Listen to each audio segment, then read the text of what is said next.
Perkenalkan, kami adalah mahasiswa-mahasiswi dari program studi pendidikan keagamaan Buddha semester 3. Anggota kelompok kami yaitu ada Agustin Widya Saputri, Fitri Riswati Wulandari, Krisdiantoro Alfani Bramantio, dan saya sendiri, Pramudita Mainata.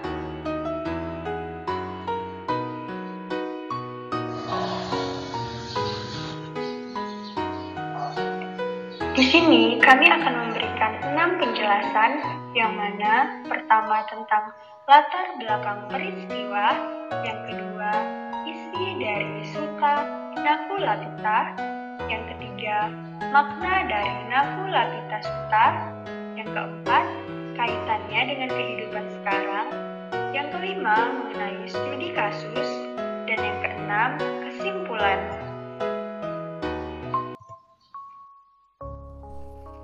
Latar belakang peristiwa. Jadi, latar belakang peristiwa dari Nakulapita Sutta adalah di Sumsu Maragira di hutan Besakala, Taman Rusa.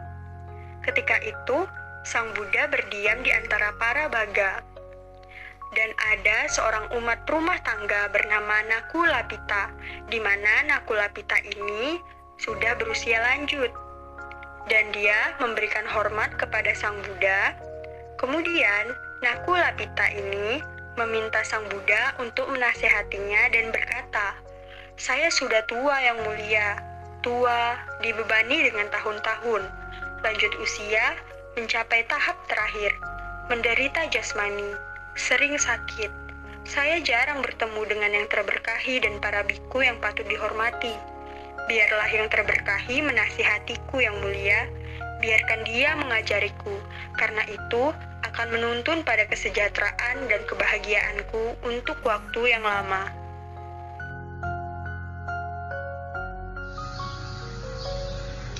Bagian yang kedua yaitu isi sutta dari Nakulapita Sutta.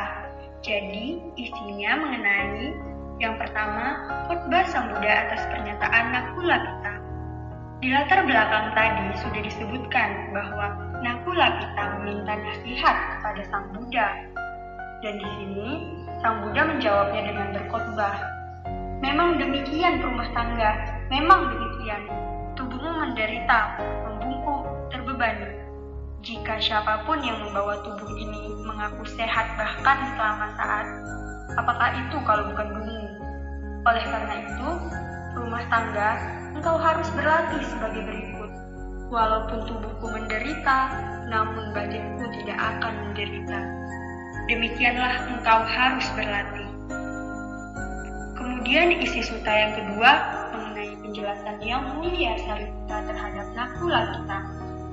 Jadi, setelah Nakulapita mendengar khotbah Sang Buddha, ia menemui Yang Mulia Sariputta dan menjelaskan bahwa tadi ia telah menerima khotbah dari Sang Buddha. Ia mengulangi semua khotbah yang disampaikan Sang Buddha kepada Yang Mulia Sariputta. Kemudian, Yang Mulia Sariputta bertanya kepada Nakulapita, "Bagaimana seseorang menderita dalam jasmani dan menderita dalam batin? Dan bagaimana seseorang menderita dalam jasmani tetapi tidak menderita dalam batin?" Namun Nakulapita meminta penjelasan balik kepada Yang Mulia Sariputta. Dan Yang Mulia Sariputta pun bersedia untuk menjelaskannya. Nah, penjelasan Yang Mulia Sariputta ini menyangkut tentang 5 kelompok unsur kehidupan. Nah, apa aja sih 5 kelompok unsur kehidupan itu? Yang pertama ada bentuk atau tubuh, yang kedua perasaan atau emosi, yang ketiga persepsi, yang keempat buatan mental, pikiran, kehendak, dan yang kelima ada kesadaran. Untuk lebih detailnya mengenai pernyataan dari Yang Mulia Sariputta akan dijelaskan oleh rekan saya, Chris. Untuk yang selanjutnya adalah bagaimanakah seseorang menderita dalam tubuh dan menderita dalam pikiran. Ada kasus di mana orang tidak terlatih, tidak tahu apa-apa, yang tidak menghargai orang-orang mulia, tidak berpengalaman atau tidak disiplin dalam dhamma, yang tidak menghargai orang-orang berintegritas, menganggap bentukan tubuh sebagai diri atau diri sebagai pemilik bentuk atau bentuk seperti dalam diri atau diri sebagai bentuk atau bentuk adalah milikku. Saat seseorang dikuasai oleh ide-ide ini, wujudnya berubah dan dia jatuh ke dalam kesedihan, ratapan, kesakitan, kesusahan, dan keputusasaan atas perubahannya. Dia menganggap perasaan sebagai diri atau diri sebagai memiliki perasaan atau perasaan seperti dalam diri atau diri sebagai perasaan. Dia dikuasai oleh gagasan-gagasan bahwa saya merasa atau perasaan adalah milikku. Saat seseorang dikuasai oleh ide-ide ini, perasaannya berubah dan dia jatuh ke dalam kesedihan, ratapan, kesakitan, kesusahan, dan keputusasaan atas perubahannya. Ia menganggap persepsi sebagai diri atau diri sebagai persepsi atau persepsi seperti dalam diri atau diri sebagai memiliki persepsi. Ia dikuasai gagasan bahwa saya adalah persepsi atau persepsi adalah milik saya. Saat seseorang dikuasai oleh ide-ide ini, persepsinya berubah dan dia jatuh ke dalam kesedihan, ratapan, kesakitan, kesusahan, dan keputusasaan atas perubahannya. Ia menganggap bentukan-bentukan kehendak sebagai diri atau diri sebagai memiliki bentukan-bentukan kehendak atau bentukan-bentukan kehendak sebagai di dalam diri atau diri sebagai di dalam bentukan-bentukan kehendak. Ia hidup dengan dikuasai oleh gagasan, aku adalah bentukan-bentukan kehendak. Bentukan-bentukan kehendak adalah milikku. Saat seseorang dikuasai oleh ide-ide ini, dia akan jatuh ke dalam kesedihan, ratapan, kesakitan, kesusahan, dan keputusasaan atas perubahannya. Dia menganggap kesadaran sebagai diri atau diri sebagai memiliki kesadaran atau kesadaran seperti dalam diri atau diri sebagai dalam kesadaran. Dia dikuasai oleh gagasan bahwa aku adalah kesadaran. Kesadaran adalah milikku. Saat seseorang dikuasai oleh ide-ide ini, kesadarannya berubah dan dia jatuh ke dalam kesedihan, ratapan, kesakitan, kesusahan, dan keputusasaan atas perubahannya. Baik, untuk yang selanjutnya adalah bagaimana seseorang menderita secara jasmani tetapi tidak menderita dalam pikirannya. Ada kasus di mana seorang siswa para mulia yang terpelajar, yang menghormati para mulia, berpengalaman dan disiplin dalam dhamma, tidak menganggap bentuk sebagai diri atau diri sebagai pemilik bentuk atau bentuk seperti dalam diri atau diri sebagai bentuk, bahwa saya adalah bentuk atau bentuk adalah milik saya. Karena seseorang tidak dikuasai oleh ide-ide ini, wujudnya berubah tetapi tidak jatuh ke dalam kesedihan, ratapan, kesakitan, kesusahan atas keputusasaan karena perubahannya. Ia tidak menganggap perasaan sebagai diri atau diri sebagai memiliki perasaan atau perasaan sebagai di dalam diri atau diri sebagai di dalam perasaan. Ia tidak bisa hidup dengan dikuasai oleh gagasan, aku adalah perasaan, perasaan adalah milikku. Selama ia hidup tanpa dikuasai oleh gagasan-gagasan ini, dengan berubah perasaan itu tidak muncul dalam dirinya penderitaan, ratapan, kesakitan, ketidaksenangan, dan keputusasaan. Ia tidak menganggap persepsi sebagai diri atau diri sebagai memiliki persepsi atau persepsi sebagai di dalam diri atau diri sebagai di dalam persepsi. Ia tidak hidup dengan dikuasai oleh gagasan, aku adalah persepsi, persepsi adalah milikku. Selama seseorang hidup tanpa dikuasai oleh gagasan-gagasan ini, persepsi itu berubah. Dengan perubahan persepsi itu, tidak muncul dalam dirinya penderitaan, ratapan, kesakitan, ketidaksenangan, dan keputusasaan. Ia tidak menganggap bentukan-bentukan kehendak sebagai diri atau diri sebagai memiliki bentukan kehendak atau bentukan-bentukan kehendak sebagai di dalam diri atau diri sebagai di dalam bentukan-bentukan kehendak. Ia tidak hidup dengan dikuasai oleh gagasan, aku adalah bentukan-bentukan kehendak. Bentukan-bentukan kehendak adalah milikku.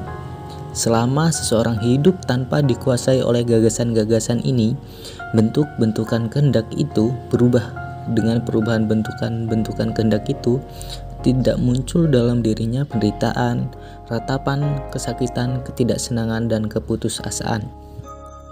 Ia tidak menganggap kesadaran sebagai diri atau diri sebagai memiliki kesadaran, atau kesadaran sebagai di dalam diri atau diri sebagai di dalam kesadaran. Ia tidak hidup dengan dikuasai oleh gagasan, aku adalah kesadaran, kesadaran adalah milikku. Selama ia hidup tanpa dikuasai oleh gagasan-gagasan ini, kesadaran itu berubah. Dengan perubahan kesadaran itu, tidak muncul dalam dirinya penderitaan, ratapan, kesakitan, ketidaksenangan, dan keputusasaan.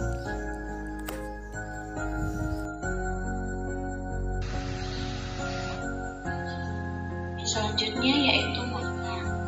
Pentingnya memiliki pemahaman yang baik dalam kehidupan, seseorang yang berkembang secara spiritual mampu menjaga kesehatan batin seimbang dengan perkembangan spiritualnya. Ia mampu hanya mengalami rasa sakit jasmani tanpa rasa sakit batin.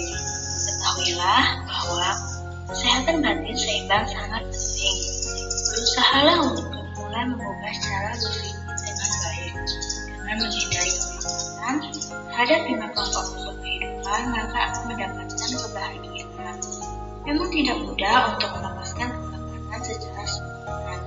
Seorang harus selalu berusaha melatih diri agar bisa melepaskan semua kebanggaan yang ada pada dirinya. Untuk itu, perlu ada wadah atau pelatihan diri yang tepat dan benar.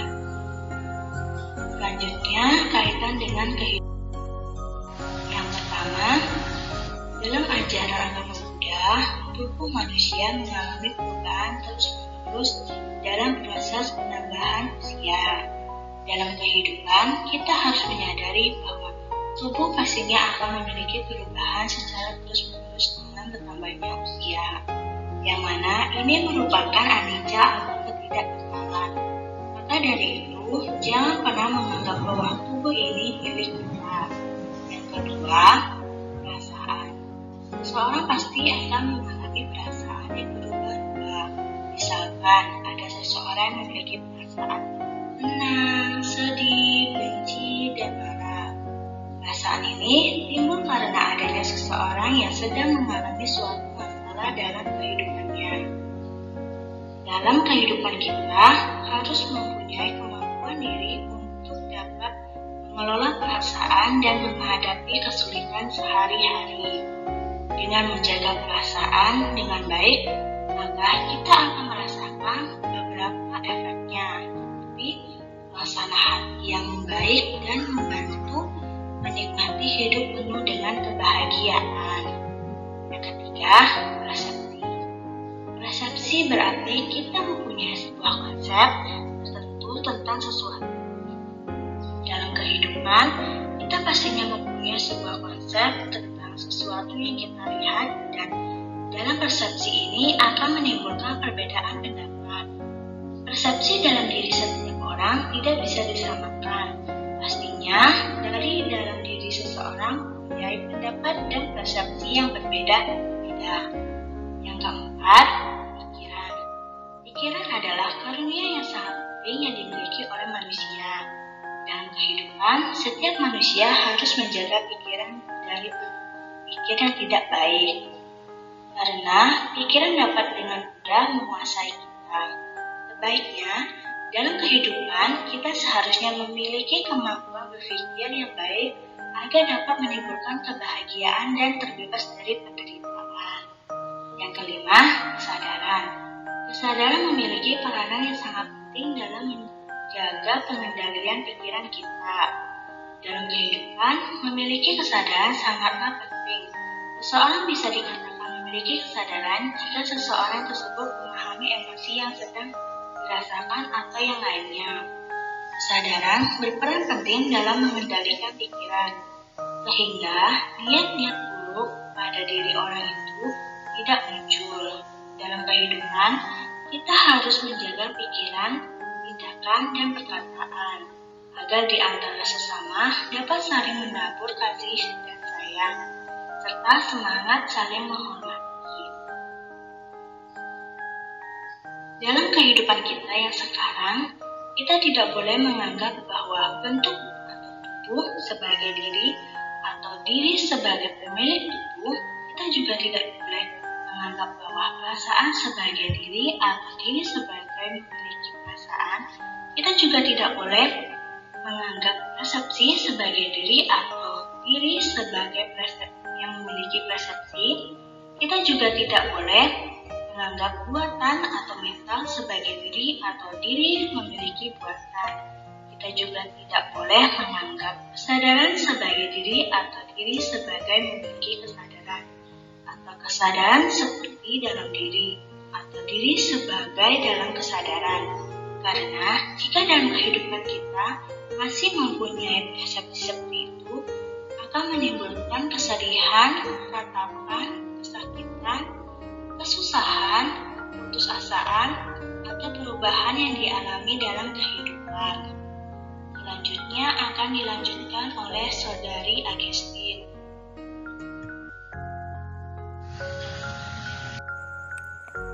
Nah, untuk materi yang selanjutnya saya akan membahas mengenai studi kasus ya teman-teman. Nah, kita di sini memberikan perumpamaan dengan nama Benny. Benny adalah seorang yang kurang terlatih dalam hal berbuat baik kepada sesama. Dia tidak tahu dan tidak mengerti akan hal tersebut. Dia juga belum bisa menghargai orang-orang yang patut dihormati. Seperti contohnya menghormati anggota sangha, menghormati ayah dan ibu, menghormati guru, menghormati yang lebih tua, menghormati sesama, dan lain sebagainya. Benny juga belum berpengalaman dan disiplin dalam dhamma. Dia tidak taat dan belum bersungguh-sungguh dalam mempraktikkan ajaran kebenaran. Misalnya dia sering melanggar sila. Dia juga sering kali tidak menghormati orang-orang yang telah berjasa kepada negara. Benny sering kali mencemooh orang-orang yang suka membantu sesama. Nah, dari perbuatan-perbuatan Benny ini, sebaiknya jangan ditiru ya teman-teman, karena perbuatan tersebut tidaklah baik. Nah, di sini Benny juga diperumpamakan sedang mengalami sakit, sementara dia ingin dirinya tidak mengalami sakit. Di sini pasti Benny mengalami penderitaan kan? Karena apa yang diinginkannya tidak terlaksana. Seperti yang kita tahu bahwa pasti semua makhluk hidup mengalami sakit jasmani dan kita sebagai makhluk hidup pasti berusaha untuk menjaga kesehatan. Nah, dari kasus Benny yang pertama ini, kita analisis nih. Dia selalu menganggap bahwa bentuk sebagai diri. Benny beranggapan bahwa tubuhnya adalah hak miliknya, yang seakan-akan tubuh yang dimilikinya bisa dia atur sesuai kehendaknya. Nah, untuk yang kedua, yaitu Benny memiliki perasaan senang karena telah memenangkan juara umum di kelasnya. Tidak lama setelah itu, Benny merasakan kesedihan karena kucing kesayangannya mati Di sini pasti Benny mengalami penderitaan kan?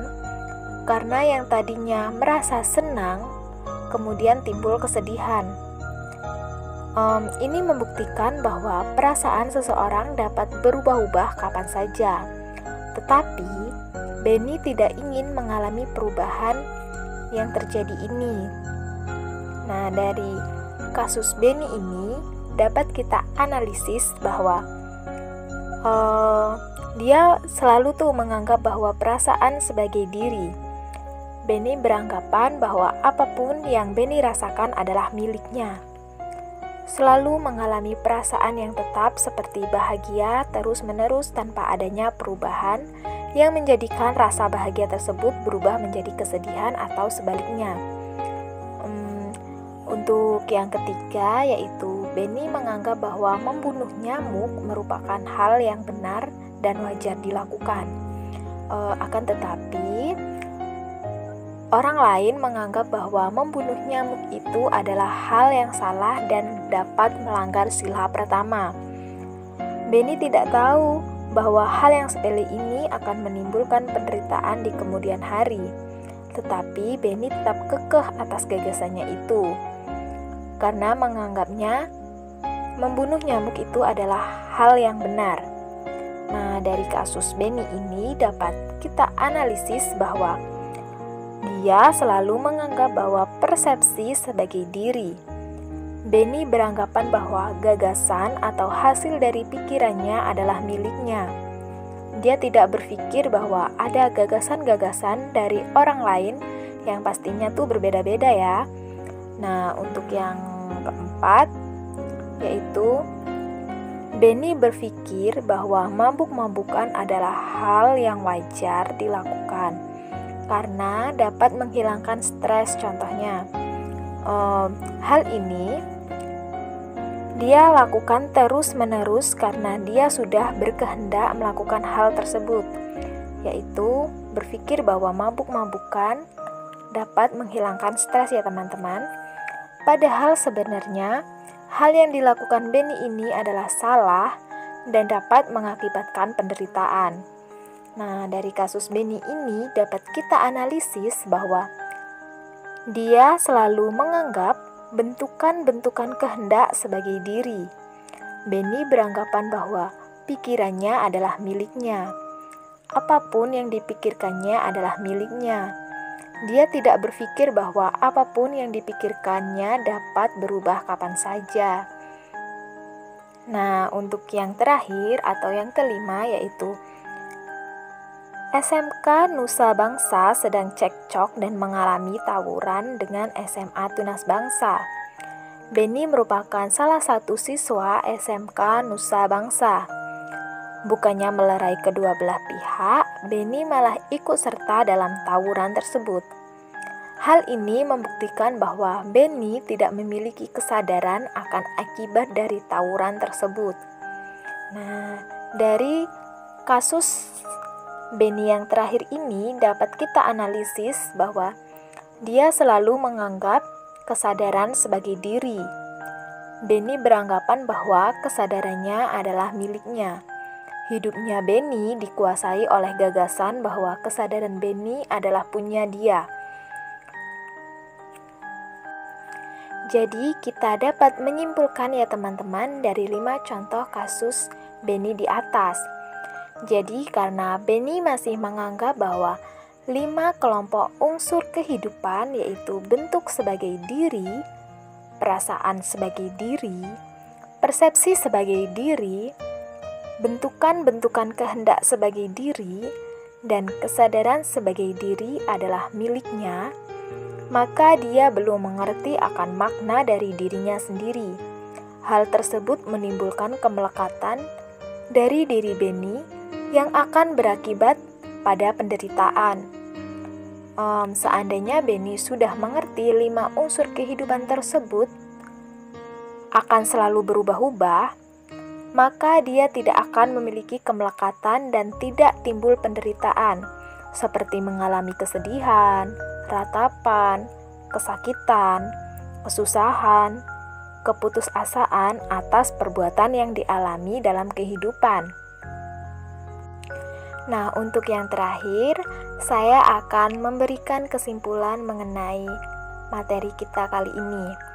Nah, dari sini kita mengetahui bahwa yang dapat menyebabkan penderitaan jika kita beranggapan bahwa bentuk sebagai diri, perasaan sebagai diri, persepsi sebagai diri, bentukan-bentukan kehendak sebagai diri, dan kesadaran sebagai diri. Kita menganggap bahwa kita memiliki mereka dan berhak atas apa saja yang kita inginkan. Hal tersebut menyebabkan kemelekatan pada tubuh hingga terciptalah penderitaan.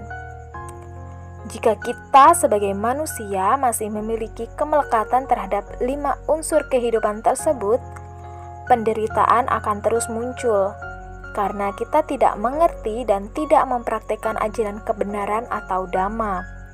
Hal ini dapat diartikan sebagai menderita dalam jasmani maupun menderita dalam batin, karena masih dikuasai oleh kesedihan, ratapan, kesakitan, kesusahan, keputusasaan atas perbuatan yang dialami dalam kehidupan. Nah, sebaliknya, jika kita sudah mengerti akan 5 unsur tersebut dan tidak terikat kemelekatan itu, sudah mengerti akan ajaran kebenaran atau dhamma yang luar biasa, kita sudah tahu bakal mengalami kesedihan, ratapan, kesakitan, kesusahan, keputusasaan atas perbuatan yang dialami dalam kehidupan, maka hidup tidak akan menderita, di mana hal tersebut disebut sebagai menderita dalam jasmani, akan tetapi tidak menderita dalam batin. Baik teman-teman, demikian tadi pemaparan materi mengenai Nakula Pitta Sutta dari kelompok kami. Semoga bisa menambah pengetahuan dan wawasan untuk kita semua ya teman-teman. Bila ada salah-salah kata ataupun hal yang kurang berkenan di hati teman-teman, saya perwakilan dari kelompok meminta maaf atas hal tersebut. Nah, untuk yang selanjutnya kita lanjut sesi tanya jawab. Sesi tanya jawab akan dilakukan via WhatsApp grup ya teman-teman. Dan jika teman-teman ada pertanyaan, teman-teman bisa raise hand terlebih dahulu, kemudian tunggu pemateri untuk mempersilakan ya. Akhir kata dari saya ucapkan selamat pagi dan Namo Buddhaya.